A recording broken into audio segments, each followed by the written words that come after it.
말씀 보겠습니다. 하나님 말씀은 누가복음 24장 13절에서 35절 말씀입니다. 좀 본문이 길지만 함께 같이 읽도록 그렇게 하겠습니다. 그날에 그들 중 둘이 예루살렘에서 25리 되는 엠마오라 하는 마을로 가면서 이 모든 된 일을 서로 이야기하더라.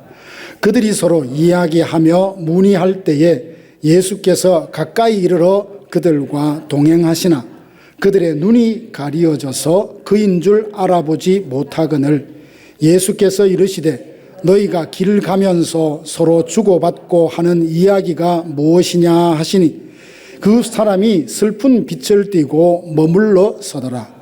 그 한 사람인 글로바라 하는 자가 대답하여 이르되 당신이 예루살렘에 체류하면서도 요즘 거기서 된 일을 혼자만 알지 못하느냐. 이르시되 무슨 일이냐. 이르되 나사렛 예수의 일이니 그는 하나님과 모든 백성 앞에서 말과 일에 능하신 선지자이거늘 우리 대제사장들과 관리들이 사형 판결에 넘겨주어 십자가에 못 박았느니라. 우리는 이 사람이 이스라엘을 속량할 자라고 바랐노라. 이뿐 아니라 이 일이 일어난 지가 사흘째요. 또한 우리 중에 어떤 여자들이 우리로 놀라게 하였으니 이는 그들이 새벽에 무덤에 갔다가 그의 시체는 보지 못하고 와서 그가 살아나셨다 하는 천사들의 나타남을 보았다 함이라. 또 우리와 함께 한 자 중에 두어 사람이 무덤에 가 과연 여자들이 말한 바와 같음을 보았으나 예수는 보지 못하였느니라 하거늘 이르시되 미련하고 선지자들이 말한 모든 것을 마음에 더디 믿는 자들이여 그리스도가 이런 고난을 받고 자기의 영광에 들어가야 할 것이 아니냐 하시고 이에 모세와 모든 선지자의 글로 시작하여 모든 성경에 쓴 바 자기에 관한 것을 자세히 설명하시니라. 그들이 가는 마을에 가까이 가매 예수는 더 가려 하는 것 같이 하시니라.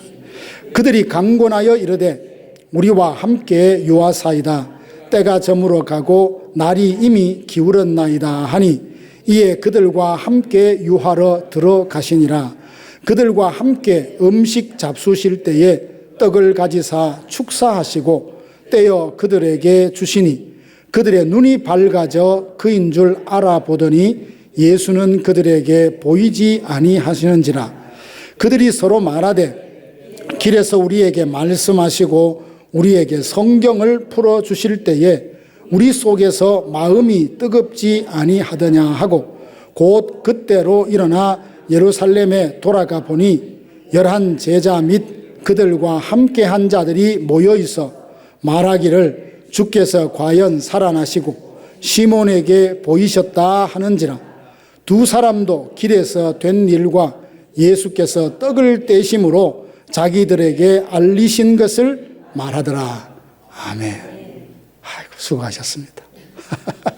수고하셨습니다. 해마다 6월절이 되면 유대인들은 예루살렘으로 올라가서 그 절기를 지킵니다. 아마 엠마오에 살던 이 글로바라는 제자도 당연하게 생각하고 6월절을 맞아서 예루살렘에 갔다가 절기를 지키고 집으로 내려가고 있는 중입니다. 그런데 오늘 본문에 보니까 이 글로바의 마음속에 깊은 우려와 갈등이 있는 것을 볼 수 있습니다. 예수님께서 많은 병자를 고치십니다. 귀신도 쫓아내 주십니다. 하나님 나라의 복음을 선포하시는 것을 보면서 야, 이분이야말로 이스라엘을 속량할 자라 그렇게 기대를 했습니다. 대제사장들과 장로들, 서기관들이 좀 자기의 기대에 맞게 예수님을 잘 이렇게 섬겨드리고 그렇게 해서 그 모든 어려움에서 구원받았으면 좋으련만 그들은 예수님을 그냥 죽이려고 혈안이 되어 있는 그 모습을 보고 그는 굉장히 실망하고 갈등을 느꼈습니다. 크게 절망했지만 예수님도 하시는 일이 좀 마음에 안 들었던 모양입니다. 병도 고치시고 그리고 하나님 나라의 복음을 전파하시는 걸 보고 오병이어의 기적을 베푸시는 걸 보니까 이분이 진짜 대단한 능력을 가지신 분인데 왜 그 능력을 사용하셔서 자기를 죽이려 하는 그 무리들을 해치지 않고 당당히 승리하지 못하시고 오히려 자기 목숨을 그들에게 내어주나 이해할 수 없어서 근심하고 혼돈에 빠졌던 겁니다. 함께 길을 가던 다른 제자도 글로바와 같은 심정이었던 걸로 보입니다. 두 사람은 자기 속에 있는 이 이야기를 서로 나누는데 둥근 테이블을 놓고 차 한 잔을 놓고 정겹게 대화하는 그런 분위기가 아닙니다. 오늘 본문에 서고 서로 주고받았다 이 말을 찾아보면 굉장히 격한 감정으로 막 이야기를 나누고 있는 거예요. 마치 뭔가를 던지듯이 자기 생각을 막 나누면서 그렇게 길을 가고 있었던 겁니다. 경상도 사람이 오랜만에 만나면 욕 섞인 인사를 막 하다 보면 다른 사람이 싸우나 그렇게 오해를 하는 그런 분위기였는지도 모르겠습니다. 그러면서 엠마오로 내려가고 있었는데 어디서부터 예수님이 함께 동행하셨는지 정확하게 알 수 없지만 예수님이 그 두 사람의 뒤를 따라가며 대화를 들으십니다.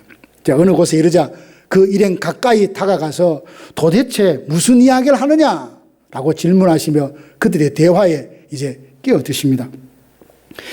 그들의 얘기를 들으시고는 무엇 때문에 너희들이 지금 갈등과 혼란에 빠졌는지를 말씀해 주셨습니다. 그러면서 구약의 모세의 글과 선지자를 그 글을 인용해서 인자가 고난을 받고 그리고 후에 자기 영광에 들어갈 것에 대해서 말씀을 들려주십니다. 그래서 어느덧 대화를 하다 보니까 이제 자기 집 근처로 다 왔습니다. 글로바는 예수님께 더 유하시라 간청을 드린 후 예수님을 모시고 함께 식사를 합니다.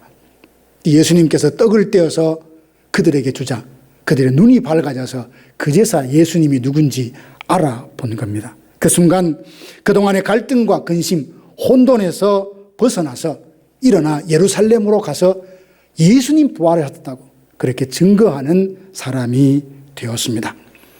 엠마오로 내려가는 이 두 사람이 혼돈과 갈등, 근심에서 벗어나서 부활에 대한 확신을 갖게 되었고 부활의 증인이 되었던 건 오늘 본문에서 찾아볼 수 있는데 왜 이 두 사람이 갈등과 혼돈에 빠지게 되었는지 그리고 그들은 거기서 어떻게 빠져나와 예수님의 부활을 정하는 증인이 되었는지 오늘 함께 생각해 보기 원합니다. 먼저 첫째는 엠마오로 내려가던 두 제자가 예루살렘에서 일어났던 일, 예수님이 십자가에 죽으신 일을 통해서 갈등하고 혼돈에 빠진 이유가 무엇입니까? 17절 말씀에 보니까 예수께서 이르시되 너희가 길 가면서 서로 주고받는 이야기가 무엇이냐 하시니 두 사람이 슬픈 빛을 띠고 머물러 서더라. 슬픈 빛을 띠고 또 서로 주고받다. 이런 말 속에서 지금 두 사람은 굉장히 마음에 일어난 일들에 대해서 이해할 수 없다라고 하며 갈등을 하고 있는 겁니다. 이때 한 나선이가 다가와서 대화에 불쑥 끼어들어서 지금 돌아가는 상황을 전혀 모르는 것처럼 너희가 하는 이야기가 무엇이냐라고 질문을 합니다. 그래서 이 사람 참 답답한 사람이구나 하며 맥이 다 풀어지면서 하는 말이 아니 당신이 예루살렘에 있었을 텐데 모든 사람이 다 아는 것 당신 혼자만 지금 모르고 있냐라는 식으로 한심한 듯 묻습니다. 그런데 사실 그들 앞에 서 계시는 분이 부활하신 예수님인데도 말이죠. 글로바와 또 한 제자가 예수님께서 십자가에 죽으신 일로 갈등하고 혼돈을 겪는 이유를 누가는 오늘 16절에서 이렇게 말합니다. 그들의 눈이 가려워졌어. 그들의 눈이 가려워졌어. 그인 줄 알아보지 못했다. 눈이 가려져 있다. 이 말은 뭔가에 가로막혀 있었다는 뜻으로도 해석할 수 있는 말인데요. 사람의 눈은요, 아무리 좋아도 한계가 있어요. 다 못 봅니다. 심지어 눈이 좀 밝은 사람도 마음이 막 급하잖아요. 그리고 그 마음에 화가 막 차 있잖아요. 그러면 눈앞에 뻔히 있는 것도 못 봐요. 여러분 그럴 때 없어요? 책상 위에 열쇠를 놓고 열쇠 어딨냐고 막 찾아다닙니다. 열쇠 어디다 둔다고 내가 분명히 여기 뒀는데 아내가 보면서 여보 거기 있잖아. 다시 보면 그 자리에 있는 거예요. 없었던 열쇠가 갑자기 하늘에서 뚝 떨어졌습니까? 아니에요. 우리가 마음에 다른 생각이 있고 막 급하거나 이렇게 하면 앞에 있는 것도 보지 못하는 것이 우리의 시력의 한계인 겁니다. 이 두 사람도 예수님이 일어났던 그 일을 자기 생각에 판단해 보니까 이건 있어서는 안 될 일이고 있을 수 없는 일이 일어났단 말이죠. 그래서 막 갈등이 일어나니까 부활하신 예수님이 지금 자기 곁에서 동행하고 대화를 하는데도 예수님을 몰라본 겁니다. 때로 우리의 눈도 가로막혀서 정말 봐야 될 걸 보지 못할 때 보면 참 옆에서 안타깝잖아요. 속담에 보면 그런 말이 있죠. 욕심에 눈이 멀다. 욕심에 눈이 멀다. 이 속담처럼 무언가에 사로잡히면 제대로 판단할 수 있는 능력이 흐려집니다. 욕망이 사로잡혀 있든지 권력에 사로잡혀 있든지 막 부자가 되려고 하는 소망은 좋지만 그거 하나만 붙들고 살아가게 되면 모든 것들이 내 목적을 이루는 수단으로 보입니다. 가족도 사람도 심지어 신앙도 하나님도 내가 원하는 걸 이루어 주셔야만 하나님이지 내가 원하는 것을 전혀 도와주지 않는다면 나 그 하나님 못 믿을래. 이런 지경에 빠질 수 있는 겁니다. 이렇듯 욕심과 부유함에 다른 것에 마음이 사로잡히면 이것이 우리의 눈을 가려서 정말 봐야 할 것을 보지 못하게 됩니다. 엠마오로 내려가는 두 사람은 자기 곁에 예수님이 지금 동행하고 계십니다. 그런데도 눈이 가려져서 예수님을 알아보지 못했습니다. 성경은 반복해서 우리에게 약속하는 게 있죠. 하나님은 우리와 함께 하신다. 두려워하지 말라. 나는 너의 하나님이다. 놀라지 말라. 나는 너와 함께 하겠다고. 거듭거듭 약속하시지만 살면서 그럴 때 없습니까? 하나님 정말 나를 떠나셨나 보다. 하나님이 내 기도에 너무나 무관심하시고 듣지 않으시나 보다. 내가 이렇게 고통스러운데 하나님은 내 아픔과 고통에 그저 관망만 지켜만 보고 계시는가 보다. 이렇게 느낄 때가 혹 없었습니까? 바라기는 성령께서 우리의 가려진 눈을 밝혀주셔서 하나님께서 나와 함께 동행하시고 나의 연약함을 도우시며 말할 수 없는 탄식으로 친히 간구하신다는 사실을 깨달아 믿을 수 있게 되기를 원합니다. 예수님이 부활하셔서 자신과 동행함에도 갈등과 혼돈에 사로잡혀 있는 것은 그들의 마음에 더디 있는 것, 이 마음 상태도 문제입니다. 25절 보니까 이르시되 미련하고 선지자들이 말한 모든 것을 마음에 더디 믿는 자들이여.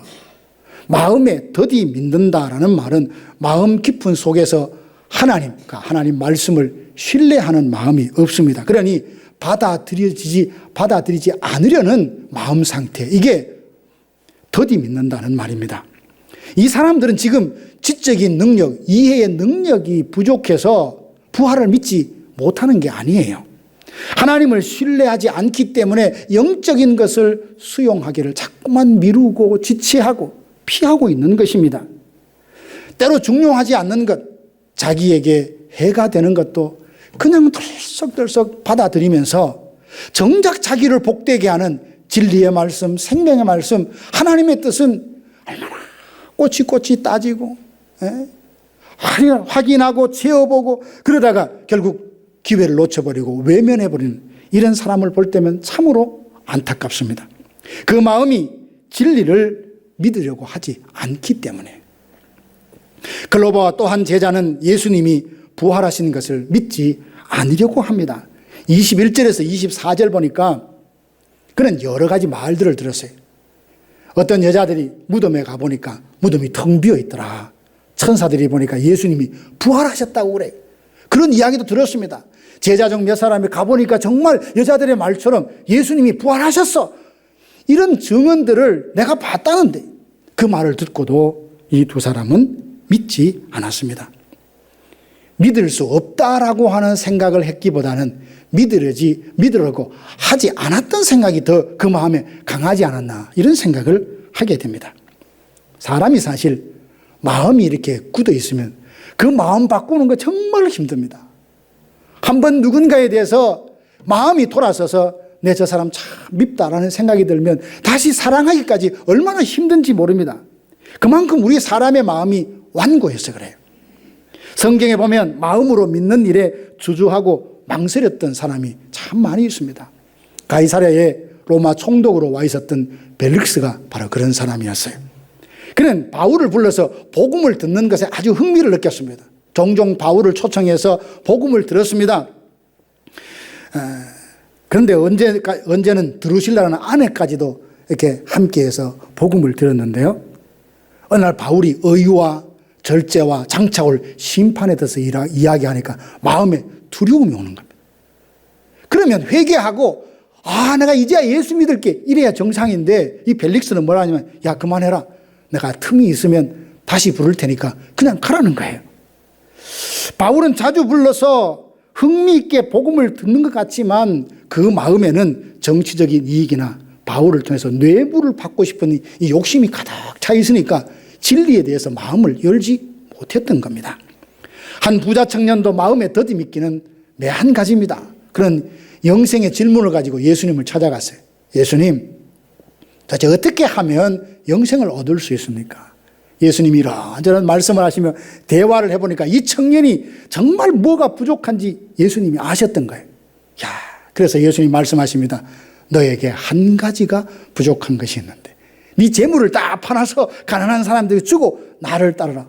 이 말을 딱 들으니까 이전에 하셨던 말씀은 다 공감해도 이건 공감을 못하겠어요. 왜냐하면 그는 부자였어요. 재물이 많았기 때문에 그 재물 정리하고 예수님을 따르라니까 근심을 하면서 그냥 돌아가 버리고 말았습니다. 유대 종교 지도자들은 또 어떻습니까? 성전에서 불의한 방법으로 막대한 부를 챙기고 있었습니다. 처음에는 양심에 이러면 안 되겠지라는 생각도 했겠죠. 그런데 돈은 결국 잘못되면 그게 빠져버리면 그게 전부인 것을 알게 되잖아요. 이 사람들이 지금 하나님의 마음에 근심을 주고 있고 성전을 강도의 소굴로 만들어가고 있는 자체도 알지 못하고 있을 때 예수님이 오셔서 성전을 다 청결케 하십니다. 성전을 거룩하게 깨끗하게 했다고 보는 것이 아니라 그들은 내 돈줄을 다 이렇게 막았다. 이렇게 생각이 들자 보니까 분노를 하면서 예수님을 죽일 생각을 하게 되었죠. 자, 보십시오. 오늘날도 벨릭스와 부자 청년, 유대 종교 지도자들처럼 진리의 말씀을 듣고도 회개하고 돌이킬 수 있는 기회를 하나님이 주셨음에도 미루고 믿지 아니하고 자꾸만 마음에서 밀어내는 이런 사람들이 있습니다. 죄를 짓고도 회개하기보다는 교묘하게 합리화하고 이럴 수밖에 없었다. 누구나 이런 상황에 그렇지 않느냐며 자기를 합리화하고 회개할 마음조차도 갖지 않는 이런 사람들 여러분 주위에는 없습니까? 잠언 4장 23절에 말씀합니다.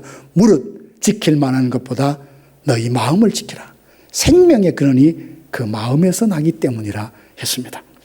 우리의 마음이 은혜로 충만하지 못하고 죄가 지배하도록 방치하면 지성은 어두워지고 영성은 캄캄해져서 영혼의 감각이 점점 둔해져서 하나님의 뜻이 무엇인지 하나님이 어떻게 일하시는지 도무지 가늠하지 못합니다. 나중에는 천둥같이 외치는 하나님의 말씀도 귀에 들리지 않습니다. 나와 상관없는 말씀으로 그렇게 여기며 살아가곤 합니다. 사랑하는 성도 여러분, 묵은 땅을 기경한 후에 씨앗을 뿌려야 거기서 열매를 얻을 수 있는 것처럼 성령께서 우리의 마음을 먼저 기경하여 갈아엎어서 좋은 땅으로 만드신 이후에 말씀을 주시면 아멘 하고 그것을 믿음으로 받아 민첩하게 순종하여서 우리 안에 갈등이 일어나는 모든 것들을 일순간에 해결함 받는 이런 은혜가 여러분에게 있기를 주님의 이름으로 축원합니다. 그게 두 번째로 엠마오로 내려가던 이 두 사람이 어떻게 회복돼서 다시 예루살렘에 가서 예수님 부활하셨다고 전하는 증인이 될 수 있었을까요? 15절 보니까 그들이 서로 이야기하며 문의할 때에 예수께서 가까이 이르러 그들과 동행하십니다. 갈등과 혼돈 속에서 서로 티격태격 말을 주고받는 그들을 예수님이 찾아가셨다는 거예요. 찾아가셨다는 거예요. 여러분, 진짜 사랑은 기다리기보다는 먼저 찾아가는 것이라 했습니다. 하나님이 먼저 찾아오셔서 우리를 향한 사랑을 먼저 보여주셨습니다. 그래서 사랑이 뭔지 우리는 알게 되었습니다. 예수님께서는 끊임없이 우리의 문을 놓고 하십니다. 내가 문 밖에 서서 두드리노니 누구든지 내 음성을 듣고 문을 열면 내가 그에게로 들어가 그로 더불어 먹고 그는 나로 더불어 먹으리라. 에덴 동산에서 아담이 범죄해서 두려움 가운데 아담은 숨었어요. 근데 그 아담을 하나님이 먼저 찾아오셨잖아요. 아담아 어디 있느냐? 아담 어디 있느냐? 행복을 유린당한 채 사람들의 따가운 눈총을 받으며 살아갔던 사마리아 여인 여러분 아시죠? 물을 기르러 갔다가 물동이를 다 내팽개치고 동네로 돌아가 내가 메시아를 만났다며 사람들을 예수님께로 데려오지 않습니까? 어쩌면 대인 기피증을 그렇게 겪고 있는 사람 같았던 그녀가 동네에 들어가서 예수님 내가 만났다고 예수님께로 인도하도록 바뀐 것은 먼저 예수님이 그 우물가에서 그 여인을 기다려 주셨고 먼저 찾아가 주셨기 때문입니다. 영혼의 갈증으로 목말라 하는 그에게 영원히 목마르지 않는 생명수가 되어 주셨습니다. 엠마오로 내려가던 두 제자는 예루살렘에서 있었던 일 때문에 갈등과 혼돈에 빠져서 있었습니다. 이때 예수님께서 찾아가셔서 그들과 동행하시며 대화를 하시면서 그 모든 근심에서 그들을 이끌어내 주셨습니다. 우리도 마음이 상하고 지쳐서 어떤 때는 주님의 이름조차 부르기 힘겨울 때가 있지 않습니까? 찬송도 하기 싫고 기도하려고 앉았는데 아무런 생각이 안 나요. 그래서 후 한숨만 쉬고 이럴 때 여러분 없습니까? 삶의 무게에 짓눌려서 숨 쉬는 것조차도 버거울 때 홀로 버려졌다고 생각하지 마십시오. 예수님은 결코 우리를 떠나지 않으십니다. 우리가 예수님에게서 시선을 돌려서 그렇지 주님은 항상 우리 곁에 계시고 우리 안에 계시고 우리와 함께 계시는 줄로 믿습니다. 하늘에 있을지라도 거기 계시고 음부에 내 자리를 펼지라도 거기 계시고 내가 새벽 날개를 치며 바다 끝에 거할지라도 거기까지 우리와 함께 하시는 분, 이분이 예수님이십니다. 주님께서 엠마오로 내려가는 두 제자에게 먼저 찾아오셔서 근심과 혼돈의 그늘을 다 벗겨주셨듯이 여러분에게 찾아오셔서 여러분 삶에 많은 근심과 고민, 이해할 수 없는 일들을 인해서 복잡한 그 심경이 순식간에 참 뜨거운 태양의 얼음이 녹듯 다 녹아지고 사라지는 이런 은혜가 있기를 주님의 이름으로 축원합니다. 그런가 하면 예수님은 그들에게 찾아오셔서 말씀을 통해서 그들의 마음을 풀어주십니다. 27절 보니까 말씀에 보면 이에 모세와 모든 선지자의 글로 시작하여 모든 성경에 쓴 바 자기에 관한 것을 자세히 설명하시니라. 예수님이 그 두 사람을 대화하면서 알아보니까 결국 이 사람들의 문제는 하나님의 말씀을 제대로 모르고 있기 때문이라는 걸 아셨던 겁니다. 예수님은 성경 전체 모세의 글과 선지서를 통해서 인자가 이 땅에 오셔야만 하고 고난을 받으시고 그리고 영광을 받으실 것에 대해서 조목조목 설명해 주십니다. 말씀을 듣고 있던 그들의 마음이 뜨거워졌습니다. 아마 이 말씀이 이런 뜻이었어? 이게 예수님에 대한 말씀이었어? 그렇게 아마 깨달아지는 기쁨을 뜻하는 말이 아니겠습니까? 그러면서 갈등과 혼돈에서 점점 벗어날 수 있었습니다. 그렇습니다. 회복받고 치유받기를 원한다면 사람의 말, 사람의 위로, 사람의 터치도 필요합니다만 그건 결정적인 게 못 돼요. 대화하면 위로가 되고 좀 편안한 것 같지만 헤어지면 다시 외로워지고 다시 슬퍼집니다. 우리의 삶의 모든 문제를 해결할 수 있는 그 해답은 열쇠는 말씀에 있습니다. 예수님은 다른 어떤 것으로서 그들의 마음을 해결해 주려 하지 하나님의 말씀을 가지고 그 마음의 갈등과 혼돈을 풀어주셨다는 사실입니다. 그래서 우리 모두가 인생에 답이 궁금할 때, 답을 찾을 때 자꾸만 사람을 찾아다지 마시고 인간적인 어떤 방법을 찾지 마시고 힘 있는 그 사람, 돈 좀 있는 그 사람, 발이 좀 넓은 그 사람한테 좀 가면 문제가 해결되겠지. 물론 순간적으로 해결할 수 있지만 그것보다는 우리가 궁극적인 인생의 답은 하나님의 말씀에 있는 줄 알고 그 말씀에서 답을 찾을 수 있기를 원합니다. 저는 우리 모두가 하나님의 말씀을 묵상할 때나 예배 시간 설교를 들을 때 여러분의 마음이 뜨거워지기를 원합니다. 이게 하나님의 뜻이었구나. 이게 하나님이 나를 사랑하고 있다는 증거구나. 새롭게 확인하고 체험할 수 있게 되기를 원합니다. 어두워진 눈이 밝아지고 더디 있는 마음이 기경이 되고 의의 소낙비가 내려서 말씀으로 인한 풍성한 열매를 맺는 우리 모두가 되기를 바랍니다. 예수님 먼저 그들을 찾아가셨고 말씀으로 설명해 주셨고 그리고 떡을 떼어 그들에게 주시자 그들의 눈이 밝아졌다라고 했습니다. 이 장면은 오늘 이따가 성찬 예식을 떠올립니다. 예수님께서 마가 다락방에 제자들을 다 모아놓으시고 만찬을 나누시면서 그들의 발을 씻어 주시지 않습니까? 그때 떡을 떼어주시면서 이것은 너희를 위한 내 살이다.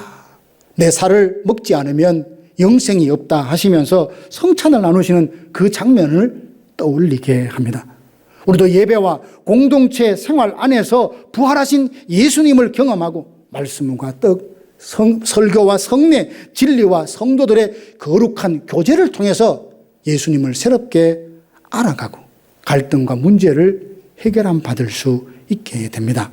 사랑하는 성도 여러분, 어쩌면 우리 모두가 상처를 안고 살아가고 있을 것입니다. 그래서 우리에게는 영혼의 의사인 예수님이 꼭 필요합니다.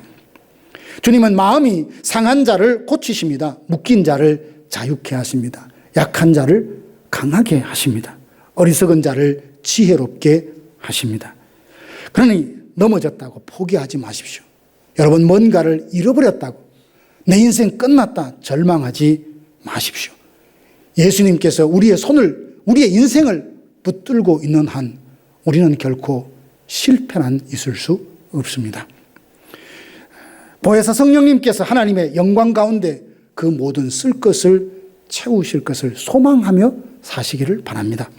이제 믿음의 눈을 열어서 세상 끝날까지 우리와 함께 하시는 그 성령님을 의지하십시오. 성령께서 하나님의 말씀을 통해서 우리를 새롭게 하실 것이니 그 말씀을 가까이 하십시오. 주님께서 접붙여 주신 교회에서 예배하며 성도의 교제를 통해서 다시 일어설 힘을 얻으십시오. 주님은 결코 우리가 주저앉아 있도록 내버려 두실 분이 아니십니다. 결코 고아처럼 홀로 버려두지 않으십니다. 진히 찾아오셔서 나아갈 길을 보이시고 힘을 주셔서 그 힘든 길을 함께 끝까지 동행해 주실 것입니다. 더 이상 눈이 가려져 주님을 알아보지 못하는 안타까움에 머물러 있지 마십시오. 더디있는 마음을 성령께서 말씀으로 기경해 주시고 의의 소낙비를 부어주셔서 부드러운 마음, 일치된 마음으로 하나님의 말씀에 언제나 아멘으로 반응하는 성도들이 되십시오. 그래서 복된 열매를 맺을 수 있기 원합니다. 사랑하는 성도 여러분, 우리가 머물 곳은 무덤이 아닙니다. 주님께서 이미 돌문을 다 열어 젖히시고 그 어두움 가운데서 절망 가운데서 주저앉은 자리에서 나오라 하십니다. 일어서라 하십니다. 나와 함께 가자 하십니다. 봄이 되었으니 비가 그쳤으니 나와 함께 가자라고 하며 우리에게 손을 내미십니다. 그 손을 잡고 여러분 삶에 주저앉은 그 자리에서 벌떡 일어나시길 바랍니다. 다시 일어나 예수님 부활하셨다 담대하게 확신 가운데 전하는 부활의 증인으로 회복되는 이런 은혜가 이번 부활주일에 우리 가운데 있기를 주님의 이름으로 축복합니다.